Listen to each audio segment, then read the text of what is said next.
Gepleyer Azadlyk Radiosu. Siz habarlar gündeligimizi dinleýärsiňiz. Gepleşigi men Gözel Hudaýberdi we dowam etdirýärin. Aşgabatyň sport mekdepleriniň we beýleki sport edaralarynyň işgärlerini soňky günlerde ikinji edek pul tapşyrmaga mejbur edýärler. Azatlygyň Aşgabatdaky habarçylarynyň söýlerine görä bu gezek işgärlerden Türkmenistan sport adly jurnaly üçin 80 manat meçferde pul toplanýar.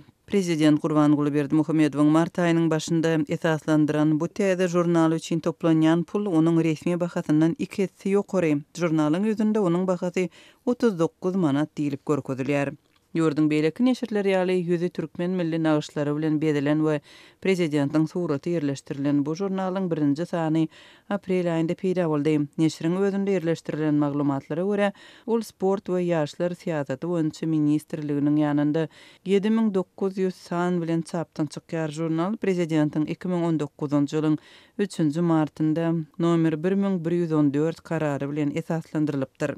Azatlygyň Türkmenistandaky habarçylarynyň bellemegine görä, şol bir atly neşir türkmen okuwçylaryna 1 ýyl öň hem hödürlenipdir. 2018-nji ýylyň ýurdun sport edaralarynyň işgärlerinden şeýle jurnaly üçin 80 manat toplanıpdyr. Türkmenistan sport atly şol neşiriň ýüzünde 2017-nji ýyl nomer 2 diýilip görkezilipdi.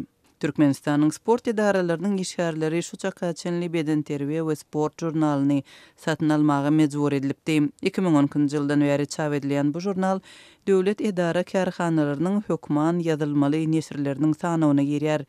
Soňky ýyllarda bu jurnalyň bahasy esli ýokurlanypdy. 2015-nji we 2017-nji ýyllaryň aralygynda jurnal aýda 8 manada durýardy. 2018-nji ýylda onuň bahasy 12 manada çykdy. 2019-njy ýylda ol entek okuýja gelmedi. Oňa sport edaralarynda işgärleriň her biri ýazylaýmaly diýip habarçymyz aýdýar. Ýa-ni ýakynda Aşgabatyň sport edaralarynyň işgärlerinden 150 manat möçberinde hem pul toplanypdy. Bu pulun apreldäki saglyk aýynyň köpçülikliğin çärelerine gatnaşýanlar üçin sport geyimlerine toplanýanlygy aýdylypdy. Türkmenistanda döwlet medeniýetine awuna ýazylşyk ýylda 2 edek guramaçylykly häsiýetde amallaşdyrylýar.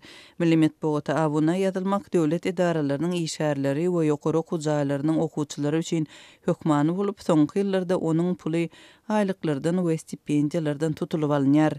Azatlygyň habarçylarynyň söýlerine görä, Türkmenistanyň paýtagtynda gazet jurnallary satýan ýerlere seýrek duş gelinýär. Paýtagt ýaşaýjylary milli medeniýeti seýrek satyn alýarlar. Häzirki wagtda Türkmenistanda 30 goly gazet we şondan gowrak jurnal çapdan çykýar.